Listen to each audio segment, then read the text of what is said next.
Hello friends, welcome to Kaushal classes. मैं हूं आपका दोस्त, आपका भाई कौशल नरवाल, और आज मैं लेके आया हूं आपके सामने पोइट्री क्लास फॉर एलएजी। ये स्ट्रिक्ट वीडियोस हैं उन स्टूडेंट्स के लिए जो एचएसएससी टीजीटी इंग्लिश स्क्रीनिंग की तैयारी कर रहे हैं, जिनका एग्जाम होने वाला है 22 से लेके 7 तक। अब है ना, मैंने एक वीडियो बनाई थी जो कल रात को ही डाल दी थी, और उसके बाद ये दूसरी वीडियो है। ठीक है, उसमें मैंने समझा रखा है, डिटेल एनालिसिस कर रखा है कि एक महीने के अंदर कैसे तैयारी करनी है, क्या क्या टॉपिक्स आपके लिए इम्पोर्टेंट है, ग्रामर पहले करनी है, बाद में करनी है, सारी बातें मैंने बता रखी है। क्या आपकी अप्रोच होनी चाहिए, क्या क्या आपको एग्जाम के लिए करना चाहिए, डिटेल्ड एनालिसिस है, उसको जाके देखिए।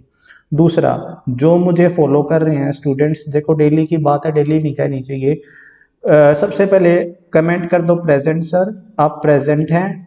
मैं उन सभी कॉमन स्टूडेंट्स के नाम लूंगा आगे जो प्रेजेंट देते हैं अपनी।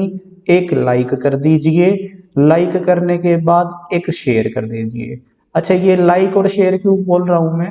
ठीक है, प्रेजेंट और लाइक से क्या होगा ना, आपकी वीडियो सर्च में आती है, और सर्च में आती है तो वीडियो उन लोगों तक पहुंचानी है जो लोग पेड कोर्स नहीं खरीद सकते और बिना पेड कोर्स खरीदे भी अपना सिलेबस करना चाहते हैं। मुझे कोई फीस नहीं चाहिए, ठीक है, मैं आपका सारा का सारा सिलेबस करवाऊंगा। ठीक है, फीस मेरी यही है कि आप जो सीरियस कैंडिडेट है वो डेली मेरी वीडियो से सीखते हैं, तो उसके बदले में आपको एक शेयर करना है उन लोगों के साथ जो पेड कोर्स नहीं खरीद सकते। बस इतना ही कहूंगा। अब सीधे पढ़ाई करते हैं। आपको पता है, आपने मेरी वीडियो फॉलो की है, तो बीच में कोई बकवास मैं करता नहीं हूं, जो बातें बोलनी होती है शुरू में ही बोल देता हूं। ठीक है, चलिए शुरुआत करते हैं। एलएजी, एलएजी बहुत इंपॉर्टेंट है। बहुत, देखो आपके पेपर में लिख रखा है कि पोइट्री आएगी। अब पोइट्री में मैंने समझाया था आपको, जो डिटेल्ड एनालिसिस जिसने नहीं देखी है वो देख ले जाके। रेनेसेंस पीरियड से लेके और पोस्ट मॉडर्न पीरियड तक जितने भी आपके पीरियड हैं, उनके अंदर जितने भी पोइट्स हैं, जो इम्पोर्टेंट पॉइंट्स है, जिनके वर्क आपको लर्न करने चाहिए, वो सारे के सारे जाके एक बार देख लो उस वीडियो के अंदर, अगर अभी तक नहीं देखा है। दूसरी बात, उनको पढ़ना ही पढ़ना है। अब मैं इतनी डिटेल्ड वीडियो क्यों बना रहा हूँ इन टॉपिक्स के ऊपर? एलेजी हो गई, सोनेट होगी, बैलेड होगी, ओड पढ़ाने वाला था आज इसके साथ, लेकिन लंबी हो जाती बहुत ज्यादा वीडियो, और लंबी होने के कारण ना बच्चे देखते नहीं है इसको। मैं नहीं चाहता कोई बच्चा किसी भी टॉपिक को, किसी भी पॉइंट को मिस करे जो उसके एग्जाम में आ जाए। ठीक है। दूसरा, अब ये जो एलएजी है ना, आज की जो वीडियो के आखिरी पॉइंट पे देखो, जिसको पूरी वीडियो नहीं देख रही ना, वो डायरेक्टली है ना क्या करता है ना, वो स्किप कर देता है। भाई स्किप मत करना, 10 सेकंड स्किप भी किया ना तब भी एक क्वेश्चन रह सकता है आपका। छोटी से छोटी वीडियो बनाने की कोशिश करूंगा ताकि आपका ज्यादा टाइम ना लूं। आज देखोगे ना, तो आज बेसिकली मैं ना 9 पॉइंट्स आपको करवाऊंगा जो एलएजी लिखते हैं और उनके इंपॉर्टेंट वर्क्स हैं, और वो इतने ज्यादा इंपॉर्टेंट है, वो पेपर में आते ही आते हैं। किसी भी तरह का, किसी भी टीचिंग एग्जाम को लेके चल पड़ो, चाहे यूजीसी नेट तक चले जाओगे ना, तब भी वही आती हैं एलर्जीज जो आज वीडियो के अंत में आपको मैं बताऊंगा। ठीक है, तो एलर्जी है क्या? ये एलेगोज वर्ड से ली गई है, जिसका मतलब होता है a song of grief. Grief का मतलब होता है दुख, सैडनेस, अटर सैडनेस। ठीक है, ठीक है, अटर सैडनेस, बहुत ही ज्यादा डीप सैडनेस जिसको हम बोलते हैं, उसको बोला जाता है ग्रीफ। ठीक है, और ये एक सॉन्ग होता है जो किसके साथ बजाया जाता है? फ्लूट के साथ बजाया जाता है। ठीक है, ग्रीक वर्ड एलेगोस का मतलब होता है, एलेगोस का मतलब होता है song of morning.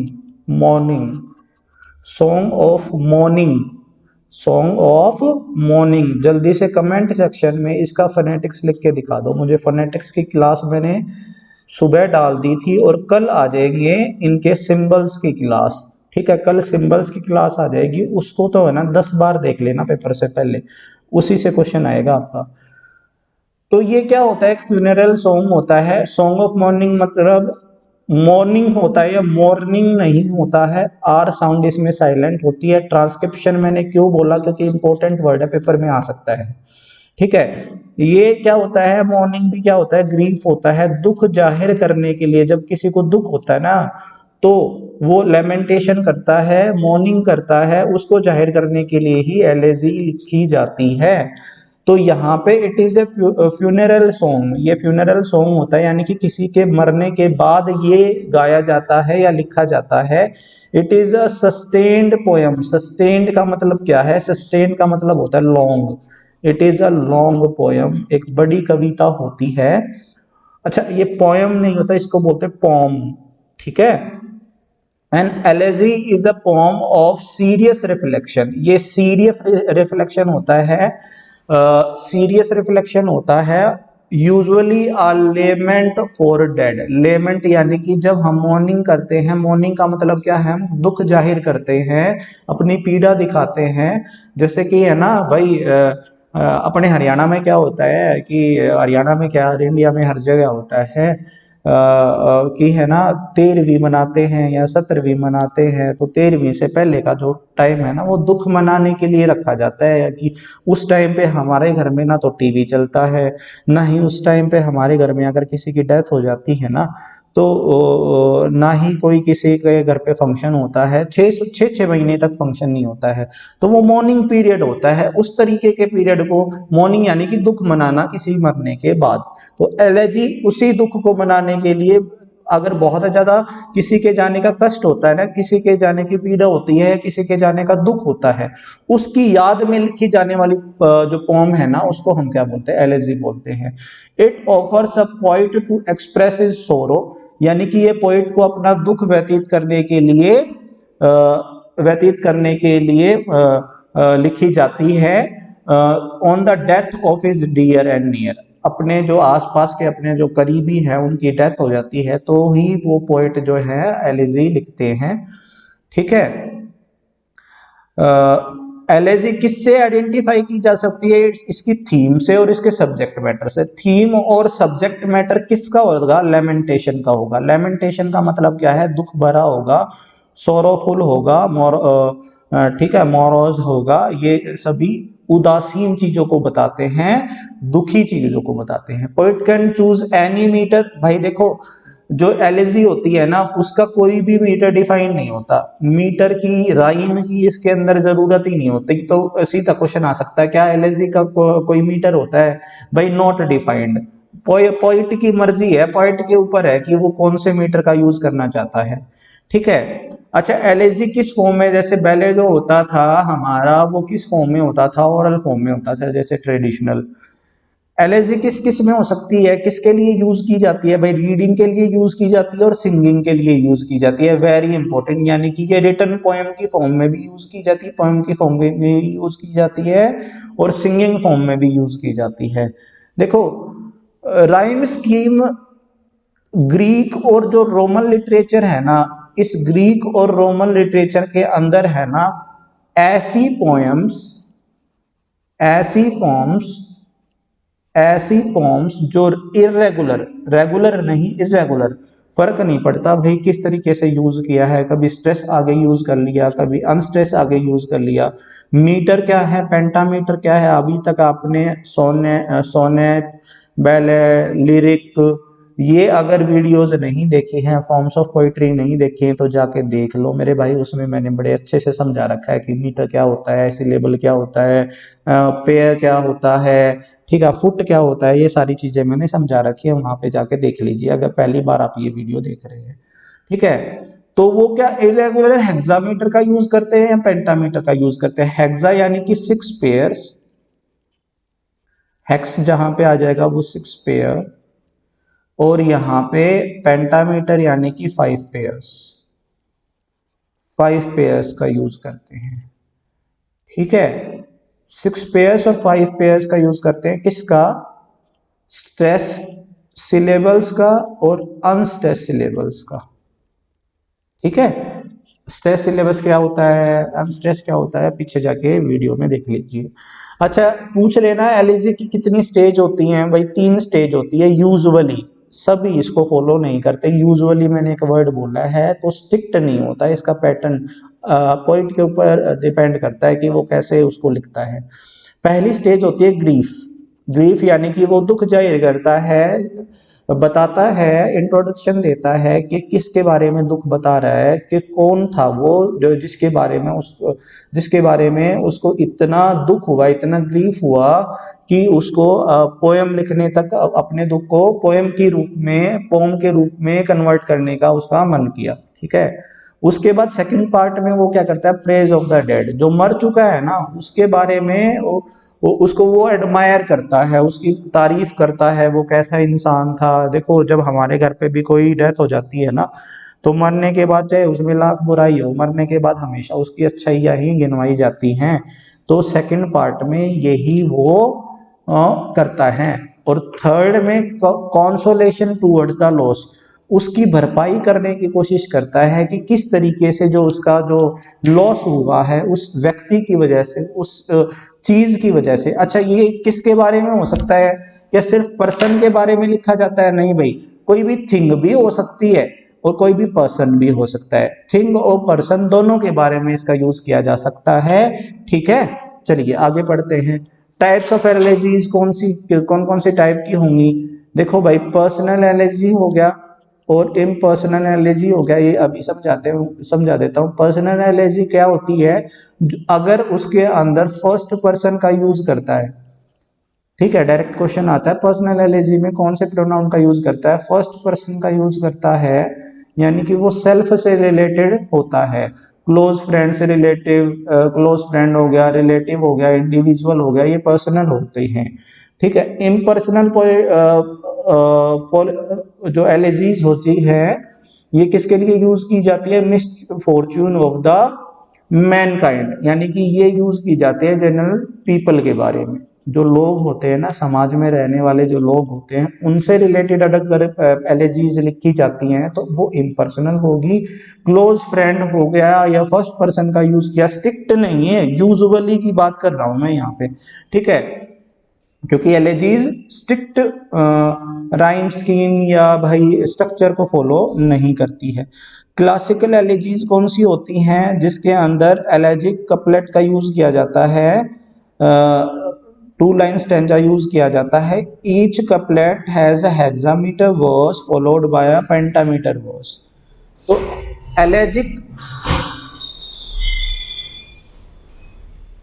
Allergic couplet क्या होता है? देखो, जो पहली लाइन होगी ना, 2 लाइंस का स्टैंजा होगा इसका, पहले में हेक्सा का यूज करेगा मीटर का, और दूसरी लाइन में किसका यूज करेगा? पेंटामीटर का यूज करेगा। वेरी इंपॉर्टेंट आ सकता है। ठीक है, लेकिन आजकल ऐसा है ना, किसी पर्टिकुलर राइम स्कीम का यूज किया नहीं जाता है। सिर्फ क्लासिकल एलर्जी जो पहले लिखी जाती थी, जैसे ग्रीक और कॉमन वाला मैंने बताया ना इससे पहले, वो यही बात थी, अलग बात नहीं है।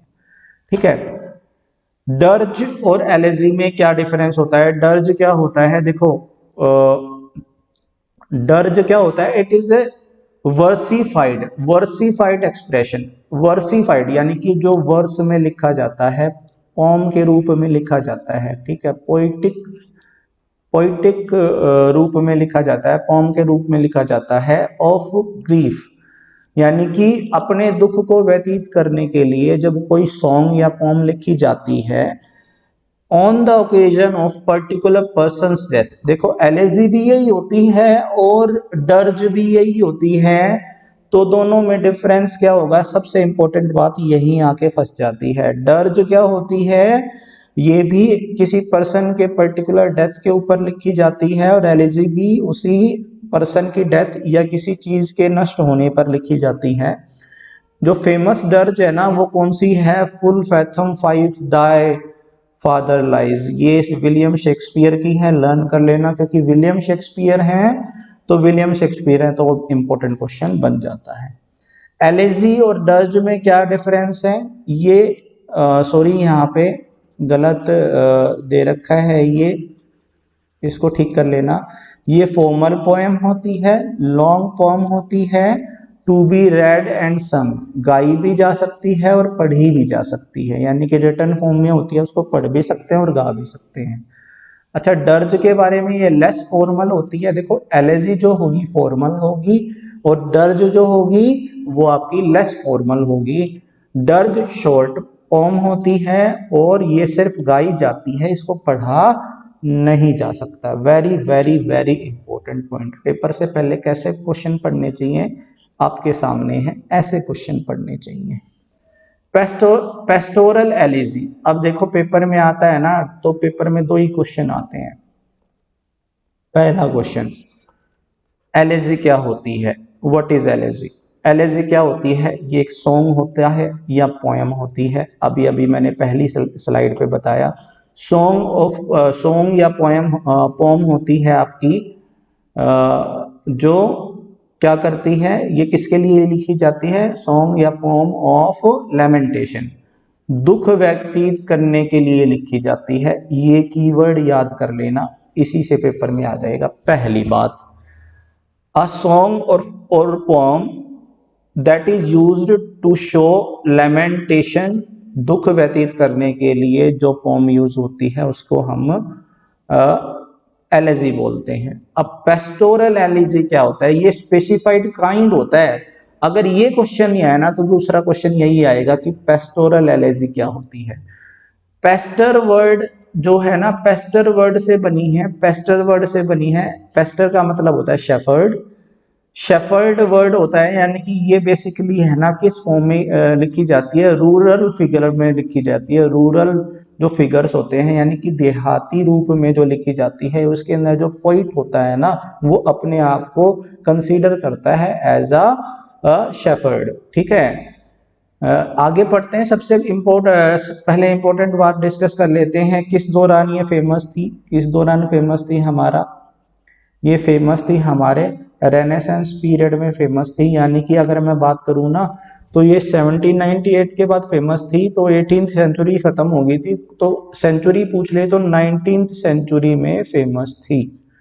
ठीक है, अच्छा एक क्वेश्चन और आता है कि ये पोम होती है ऑफ लेमेंटेशन, दुख व्यतीत करने के लिए, ग्रीफ व्यतीत करने के लिए। एक मुझे पोइट याद आते हैं, जॉन ड्राइडन।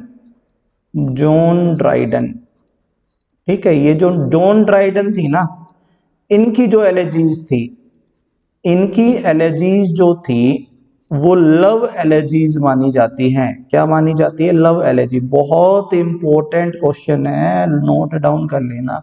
ये शायद मैंने कहीं पे मेंशन किया नहीं है, रह गया होगा, कोई बात नहीं, मुझे याद आ गया, मैंने लिखवा दिया है। जो ये वीडियो अच्छे से देखेगा उसको पता चल जाएगा, नहीं तो जो स्किप कर देगा ना वो तो ये क्वेश्चन गया उसका। तो जॉन ड्राइडन की जो एलर्जीज मानी जाती है ना, वो लव एलर्जीज मानी जाती है। मुझे जल्दी से कमेंट करके बता दो, जो ये जॉन ड्राइडन है ना, ये किस एज से रिलेशन रखते हैं। एक क्वेश्चन यही बनेगा, आपके जो पोइट होते हैं वो किस एज से, जो आपके नॉवेलिस्ट हैं, जो आपके पोइट हैं, ये किस एज से रिलेटेड हैं, ये क्वेश्चन बनता है। तो इनको सबकी एजेस तो लिखनी ही लिखनी है। कमेंट करके बता दो जॉन ड्राइडन किस से रिलेटेड हैं, और मुझे पता चल जाएगा कौन सीरियस होके इसको देख रहा है। अगर आपका कमेंट आया ना जॉन ड्राइडन इस एज से, जैकोबियन एज से हैं, एलिजाबेथन एज से हैं, विक्टोरियन एज से हैं, अगर कमेंट आया ना तो मैं जान जाऊंगा कि आप अच्छे से पढ़ रहे हैं, नहीं तो नहीं पढ़ रहे हैं। तो दो कमेंट करने हैं, प्रेजेंट सन और जॉन ड्राइडन किस एज से रिलेटेड है, और इनकी फेमस पोइट्री भी लिख देना, अगर लिख सको तो रिवीजन हो जाएगा आपका, मैं तो पढ़ाऊंगा ही। अच्छा, it is a representation of both poet and person he laments for, जिसके लिए ये दुख व्यतीत कर रहा है ना पोइट। इस पेस्टोरल एलिजी की क्या खासियत है, सबसे इंपॉर्टेंट पॉइंट यही है, मोस्ट इंपॉर्टेंट पॉइंट यही है कि पेस्टोरल एलिजी में वो किसका जिक्र करता है। ये क्वेश्चन डायरेक्टली पूछा जाता है। देखो पेस्टोरल एलिजी के ऊपर 3 या 4 तरह के क्वेश्चन बनते हैं। पेस्टोरल एलिजी में पोइट क्या होता है, पोइट होता है शेफर्ड। ठीक है, वो किसके लिए लेमेंट करता है, फेलो शेफर्ड के लिए। उसका कोई दोस्त होता है, भाई होता है जो उसके साथ शेफर्ड होता है, उसके लिए लेमेंट करता है। जो लेमेंट करता है तो वो उसके साथ मौन कौन कौन करते हैं, ठीक है, लोग करते हैं आसपास के, या नेचर मौन करता है उसके आसपास। ठीक है, और उस पेस्टोरल एलिजी में किसका आह्वान किया जाता है, किसको एड्रेस किया जाता है कि ये दुख खत्म काहे नहीं हो रहा है। ये वाली बात देखो, वो डायलॉग याद आ गया कि वो पूछता है कि मेरे साथ ही ऐसा क्यों हुआ, मेरा ही जो लव्ड वन था उसी को क्यों उठा लिया, वो किसको एड्रेस करता है, और ये जो सेट होता है वो कहाँ सेट होता है, किस एरिया में होता है, रूरल में होता है, अर्बन में होता है, नेचर में होता है, या कहाँ पे ये पोएम्स किस सेट को ध्यान में रख के पूछी जाती है। तो पहला क्वेश्चन मैंने बता दिया, रूरल फिगर्स में ये पूछी जाती है, रूरल फिगर्स के अराउंड होती हैं, देहाती लोगों के अराउंड ये घूमती है पेस्टोरल एलेजी। रिप्रेजेंटेशन किसका करती है, इसके अंदर दोनों होते हैं, पोइट भी अपने आप को मेंशन करता है इसके अंदर, और पोइट जिसके बारे में वो बता रहा है ना, जिसके बारे में लेमेंट कर रहा है, जिसके लिए उसने ये एलेजी लिखी है, उसका भी जिक्र इस तरह के एलेजी में किया जाता है। The poet assumes himself to be a shepherd and laments at the loss of the life of the fellow shepherd, ये मैंने बता दिया अभी। दो पेस्टोरल एलेजी है ना, ये डिपेंड करती है, ये निर्भर करती है, ये ड्वेल करती है किसके ऊपर, सब्जेक्ट ऑफ डेथ के ऊपर और सबलाइम कंट्री लाइफ के ऊपर। अच्छा, सबलाइम का मतलब क्या है? सबलाइम का मतलब अगर आपको पता है तो भाई सोचो वीडियो को रोक के। सबलाइम का मतलब क्या है? जब हम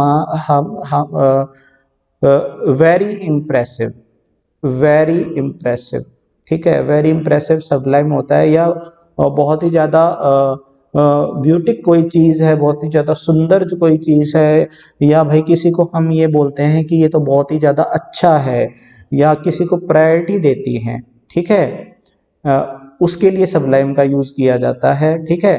कंट्री लाइफ जो होती है ना, कंट्री लाइफ से मतलब क्या है, जो शहरों से दूर रहते हैं, कंट्री लाइफ के बारे में शेक्सपियर ने भी बहुत बार लिखा है, ठीक है। रोजालिंड जो आपका चलो छोड़ो, एग्जांपल्स को छोड़ो, कंट्री लाइफ यानी कि जो देहाती जो लोग होते हैं, जो देहात में रहने वाले जो लाइफ होती है वो बहुत ही ज़्यादा अच्छी होती है अर्बन एरिया से। चलो इससे आगे पढ़ते हैं।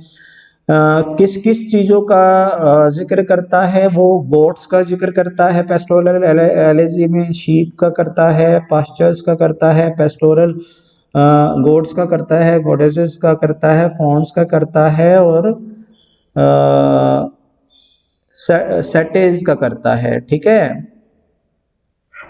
तो यहाँ पे देखो इसका फोनेटिक ट्रांसक्रिप्शन लिख देता हूँ, एस अ ट शुआ, ठीक है, ये इसका फोनेटिक ट्रांसक्रिप्शन होगा, ठीक है। ये फोन्स और सेटेज क्या होते हैं? देखो ये फोन्स जो होता है ना, ये गॉड ऑफ लस्ट होता है, गॉड ऑफ लस्ट होता है ये, ठीक है।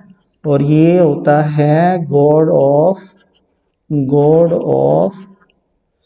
कंट्री एरिया, ठीक है। जो गांव में लोग रहते हैं उनके देवता को ये बोलता है सेटी। All nature joins in mourning of the shepherd's death, ठीक है। आगे बढ़ते हैं, ये मैंने बता दिया है, सब जो नेचर है ना वो इन्वॉल्व हो जाती है शेफर्ड्स डेथ में, ठीक है। अब सबसे इंपॉर्टेंट जिसका हम वेट कर रहे थे, क्वेश्चंस जिसकी हम तैयारी करते हैं। ये क्वेश्चंस ऐसे क्वेश्चंस हैं जो भर भर के पेपर में आते हैं मेरे भाई। अगर है ना पूरी की पूरी पोएटिक फॉर्म्स की बात की जाए ना, पोएटिक फॉर्म्स में सबसे ज्यादा इंपॉर्टेंट एलेजी है। एलेजी की जो एलेजीज ये आपके सामने दे रखी हैं, ये बेहतरीन क्वेश्चंस हैं। 3 क्वेश्चन बनते हैं एक एलेजी के ऊपर। वो कौन कौन से क्वेश्चन बनते हैं देखो मैं बताता हूँ। जैसे कि एक पहला क्वेश्चन हो गया लिसिडस। ये लिसिडस है ना, ये मेरे ही एग्जाम में 2-3 एग्जाम दिए हैं, उन सब में ये आ गया है। ये जो लिसिडस है ना, ये लिसिडस तो इतनी बार पूछा जा चुका है। किसने लिखा है? जॉन मिल्टन ने लिखा है। किसकी मेमोरी में लिखा था? एडवर्ड किंग की मेमोरी में लिखा था। पहला क्वेश्चन, लिसिडस किसने लिखा है? जॉन मिल्टन ने। जो लिसिडस लिखा गया है ना, वो किसकी मेमोरी में, यानी कि किसकी डेथ के ऊपर लिखा गया है? इन the memory of Edward king. 3 question बन जाते हैं। ये एडोनिस आ गया। एडोनिस पीबी शैली ने लिखा है। बहुत इंपॉर्टेंट क्वेश्चन है मेरे भाई। किसकी डेथ के ऊपर लिखा है? कीट्स की डेथ के ऊपर लिखा है। ये थायरेसिस आ गया, किसने लिखा है? मैथ्यू आर्नोल्ड ने। इनके दोस्त थे मैथ्यू आर्नोल्ड के, एएच क्लब, ये भी पोइट थे, ठीक है। इनकी मौत के ऊपर, इनकी डेथ के ऊपर इन्होंने लिखा है थायरेसिस। इन द मेमोरियम लिख दिया किसने? एल्फ्रेड और लॉर्ड टेनिसन ने, in the memory of Arthur Henry Hallam. O captain my captain, ये लिखा है किसने? वॉल्ट व्हाइटमैन ने लिखा है। किसके लिए लिखा है? On the death of Abraham Lincoln. Next है elegy written in a country churchyard, ये किसने लिखा है? थॉमस ग्रे में। ये लिखा गया है, ये देखो ये इम्पर्सनल का टाइप है, ये इम्पर्सनल है, ये इम्पर्सनल एलेजी है। ये जनरल पीपल जो होते हैं, जो आम लोग होते हैं, जो आम जो ह्यूमंस होते हैं, उनके बारे में लिखा गया है। उनका अगर मैस्कर हो जाए ना, भारी मात्रा में लोगों को मार दिया जाए, तो उस तरीके से ये एलर्जी लिखी है।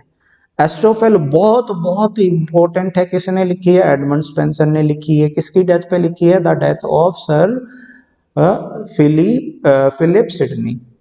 रग्बी चैपल ये की लिखी है आर्नोल्ड ने। किसकी डेथ पे लिखी है? उनके फादर की डेथ पे।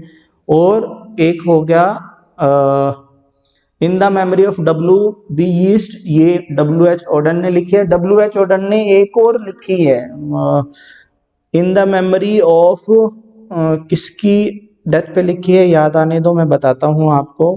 हाँ, सिगमंड फ्रेड की डेथ पे भी लिखी है, इन the memory of W.B. East होगी पहली, और दूसरी जो इन्होंने लिखी है ना, वो लिखी है W.H. ओडन ने। क्या लिखी है? In memory of Sigmund fraud, ठीक है, सिगमंड फ्रॉड। अच्छा मुझे ये बताओ, ये सिगमंड फ्रॉड कौन है? ठीक है, बताओ कौन है ये। चलिए देखो, ऑड की क्लास भी रेडी है, लेकिन इसको कल करवाएंगे। आज के लिए इतना ही। और मेरे भाई प्रेजेंट लिख देना, दो ही काम बोलता हूँ, प्रेजेंट लिख दो, एक लाइक कर दो और एक शेयर कर दो।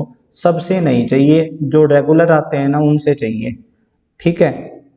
थैंक यू वेरी मच, आज के लिए इतना ही। Have a nice day and take care. जय हिंद, जय भारत।